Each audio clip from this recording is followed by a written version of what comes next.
World of Hyatt is the world's best hotel loyalty program, and American Airlines is the best loyalty program for airlines in the United States. So it's only natural that these two companies partner up. Now, recently, AA and Hyatt's partnership has expanded and includes more reciprocal benefits, particularly at milestone rewards. Today, we're going to talk about it. My name is Sean, and I'm here with my co-host. Hi everyone, I'm Sherwin. Today on the Credit Card BS podcast, we're excited to dive into all of these AA and Hyatt updates. Now stick around to the end because we will be doing another round of our giveaways for Hyatt Club Access Awards and Guest of Honor Awards. Unfortunately, I won't be able to use before they expire, so we're going to give them out to our subscribers.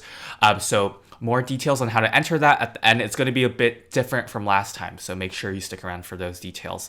So the biggest change with AA and Hyatt is they're moving toward these sort of things that you can select or redeem for at particular milestones rather than a direct reciprocal points earning relationship. That itself is going away.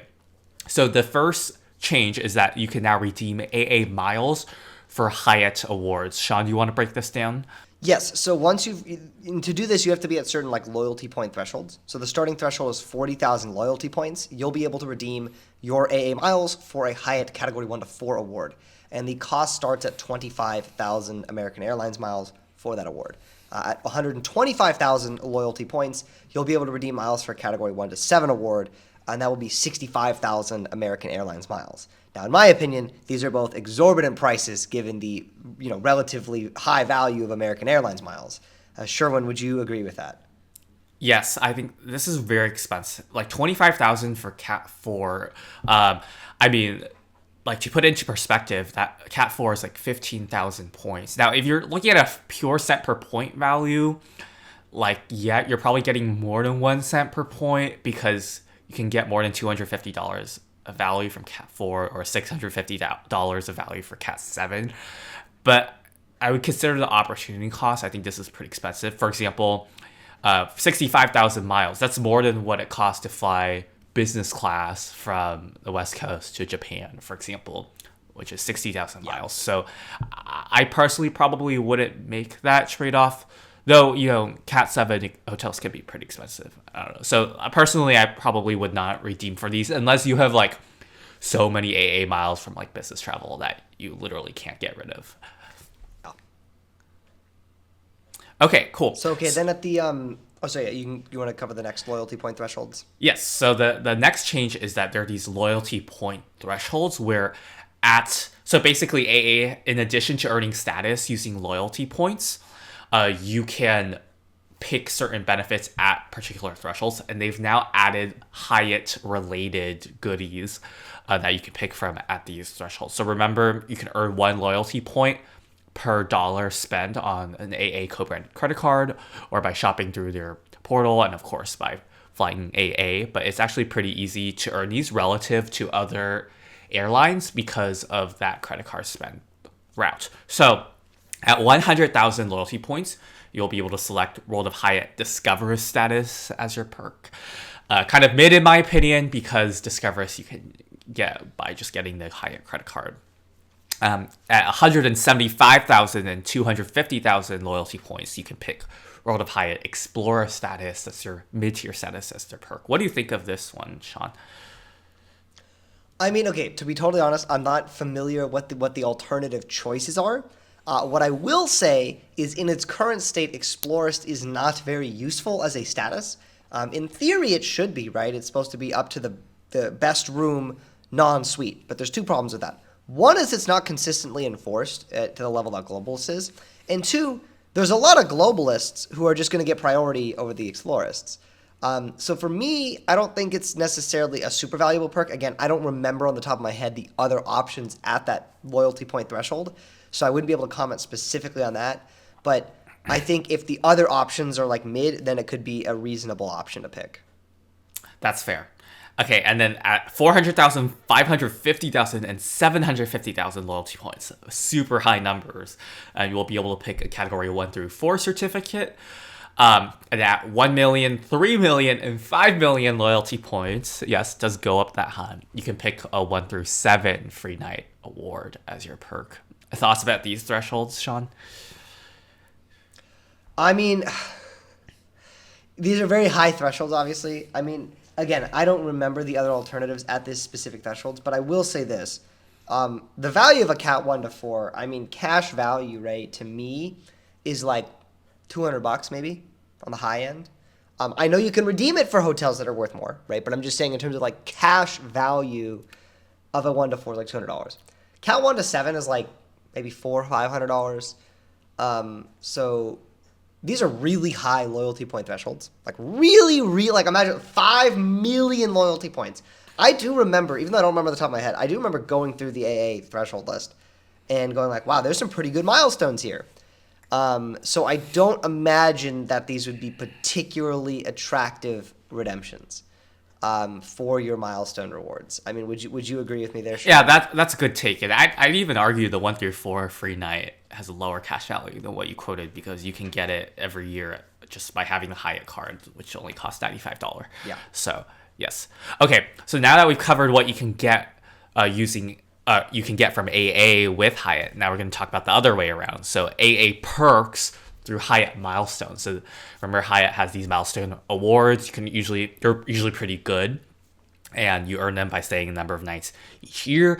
And then last year they introduced things where you can pick from more selection of milestone rewards, and now AA has some perks in here. Some of them are pretty interesting, and I think overall this is better than the Hyatt stuff through AA. So at 20 or 30 elite nights, you can pick 2 preferred seat coupons on American flights. So again, this is you can pick. So if you pick this one, you won't get the other options, which were 2K Next Day Award or 2 Club Access Awards. And then at 40 or 50 elite nights, you can pick 2 main cabin extra seat coupons on American flights. That means you would be foregoing the other options of 5K points or suite upgrade award. Sean, what do you think so far? So, okay, I mean, at the 20 and 30, there's nothing really good at 20 and 30 anyways for Hyatt, right? Yes. Like, there's the club access at 20 and 30. There's the 2K Next Day, right? Nothing's that good. So, I mean, okay, I guess if you really want but I mean, preferred seats, let's be real. Like, it's not extra legroom. It's just like, the only way I could see that being useful is like, oh, if you have an AA flight and all the standard seats are taken, and so it's like, or you have to take like a middle seat and a standard seat, but all the like aisles or windows are preferred seats. So maybe in that case, because the other milestones. Because like club access awards, I feel like could be pretty good if you're not a globalist, but if you're a globalist, you get club access. If you're not a anyway. globalist, yes, absolutely. Yeah. The only thing though is like there's people willing to give those, like, you know what I mean? Like people give those away, right? Yeah. Like the club access all the time. So that's the thing is it's like. Yeah. I mean, but obviously if you're someone that's not like to have easy access to one of those awards, you have to kind of be like in this community of award travelers. It's not like the random person that stays, you know, like is going to have easy access to these. So I can see why that could be useful. fair. At 40 and 50, it's interesting. The thing is at 40 and 50, right, there's good milestones there. So to get main cabin extra seat, if you have like a really long flight, I don't know, do these main cabin extras, do you know if they work for like long haul flights? I really don't know the details. I would assume it would work for like a domestic flight, even if it's long. Because, like, I mean, in theory, let's say you're flying to, like, Japan or something, right, on AA. Then it's like, wow, this actually can make a huge difference. Still nothing. I think it's, like, better, but still nothing too attractive. Yeah, I personally would pick the I think Suite it does Upgrade get Award interesting. over the 2 main cabin extra seat. But Yes. I still think 5K points is probably the worst option of these. Okay, and then at 70, 80, and 90 nights, so this is beyond the globalist threshold of 60, you can select a Advantage Gold status, which is the entry level status. Remember, they don't have a silver status, so this is the lowest status at AA, valid for the full status membership year. Compare with your other options of selecting 10K points or a Suite Upgrade Award. I feel like this might be more interesting because at 70, 80, or 90 lights, you might already have enough Suite Upgrade Awards for your needs, so that's like less of a priority. Yeah. And then Gold status you get for the whole year. As opposed to just, you know, these coupons that are valid for 1 or 2 times. I think this is sort of similar to Marriott Titanium conferring you United Silver. Marriott Titanium, I believe, is 75 nights, right But the difference with Marriott is Yes. when you're titanium, you just get this perk. Whereas here you have to like select it at 70, 80, or 90 nights. Thoughts, Sean, if this is good, how it compares to Marriott, which one you like better? I mean, I think this is actually really interesting for a variety of reasons. So, one, AA Gold confers One World Ruby status. One World Ruby status actually gives you business class check-in. Starline Silver does not. So, you actually are getting a potentially meaningful perk, depending on how often you fly One World. I'm not going to say, like, business class check-in is going to change your life or anything. But, I mean, there are a few times that I've been to an airport and I'm like, my God, like, I was flying out of Hong Kong on United, right? And the main, like, standard line, that thing looked like it was going to take an hour and a half. I swear to God, that was, like, awful. The Premier Access line, I was literally the only guy in the line. So I was like, I just saved an hour and a half just because I had UA Silver. Wow. Now, that was particular to United, right? If I was flying another Star Alliance airline, I wouldn't have had priority check-in. So the nice thing with AA Gold is it could have, convert other airlines. I think it's actually pretty interesting because it's valid for the whole year, right? I don't think it's necessary. Like, I do think overall the Marriott Titanium perk is better because you just automatically get it, and it's a way lower night threshold, relatively speaking. Because keep in mind with Titanium, right, you can start the year off with 40 EQNs with the 2 credit cards, so you only have to spend 35 nights in actual hotels to get it. But with Hyatt, you actually can't do that. Even if you have the card, right, it only gives you 5 EQNs, so you have to spend 65 nights to actually reach this milestone. Yes. Yes, you can spend on the card to reach the EQNs, but still. I think it's pretty interesting. Yeah, my main issue though is AA Gold wasn't that hard to earn in the first place compared to like United Silver or other airlines because you just need 40,000 loyalty points. True. That's $40,000 of spend on that card, which it's not a small amount of money. That's not what I'm saying, but like relative to what you need to get other like airline statuses is on the easier side. $40,000 spent, also comparable to like IHG Diamond, $40,000 spent on the IHG Premier card, or, just for my frame of reference. So yeah, and then at 100 elite nights, which is again a lot of nights, you can select a Advantage Platinum status, which is their second tier status. So it goes Gold, Platinum, Platinum Pro, Executive Platinum. So Platinum status is like the second tier status, valid for the full membership year if you select it 100 nights. So you would be foregoing the other potential options of 10K points, a Suite Upgrade Award, or a Miraval Extra Night. Thoughts, Sean, on this one? This is probably the most interesting one for me, at least, because AA Platinum, right, that's One World Sapphire. That's business class lounge access when flying internationally. That's pretty interesting, right? To have like full business class perks, essentially. I mean, obviously not the cabin, but that is interesting, especially if it's valid for the whole year.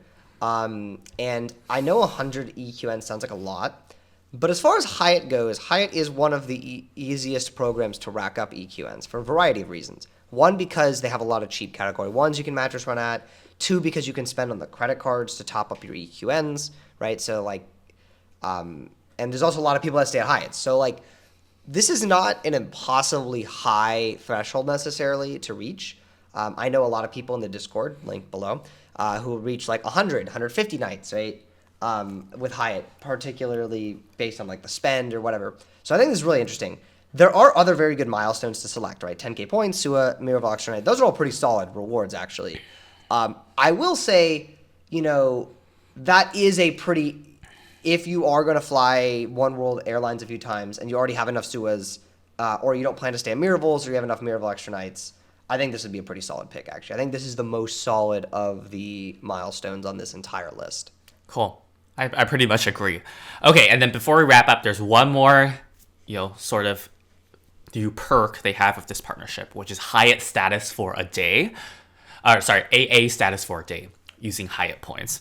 So you can get A Advantage Gold status for a day for 5,000 World of Hyatt points, which by reference is the cost of a Category 1 standard room award at Hyatt. You could get A Advantage Platinum status for 8,000 Hyatt points for a day only, and A Advantage Platinum Pro status for a day for 12,000 points.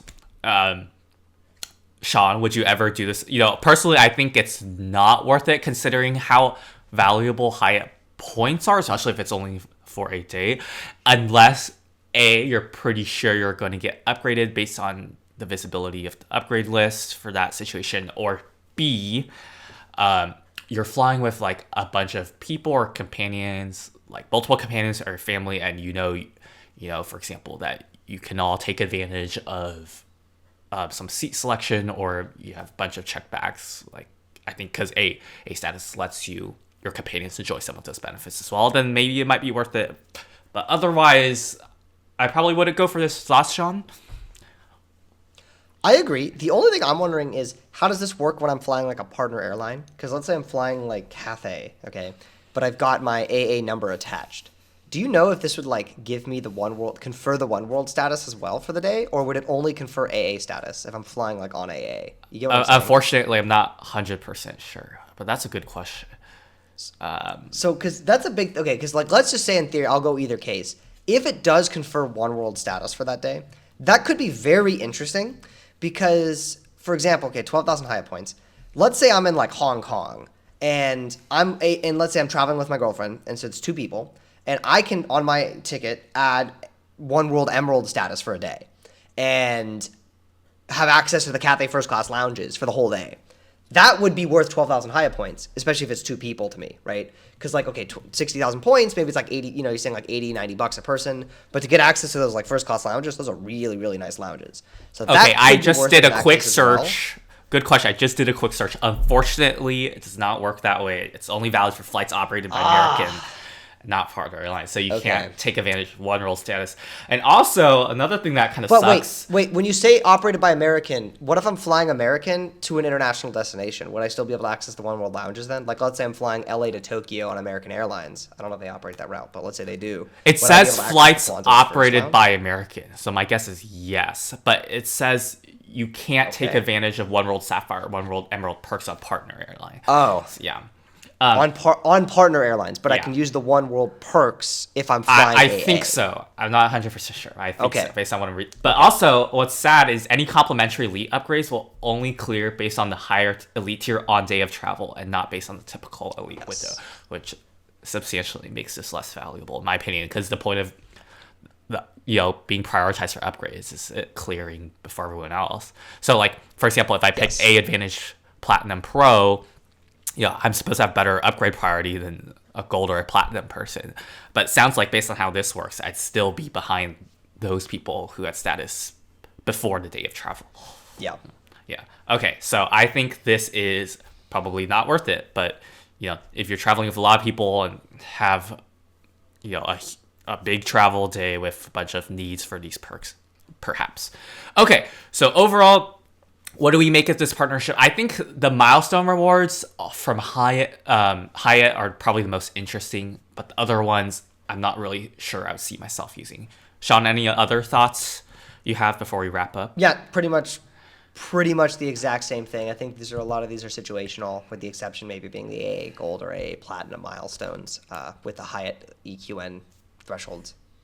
All right, cool. So now we got to the part of the episode where we want to talk about our Hyatt giveaway. So I have some Guest of Honor awards as well as Club Access awards that I won't be able to use when they expire at the end of February this year. So I'm pleased to be giving them away to people who might be able to use them. So how you're going to enter is going to be very different from last time. So we are experimenting with a new YouTube feature called YouTube Communities.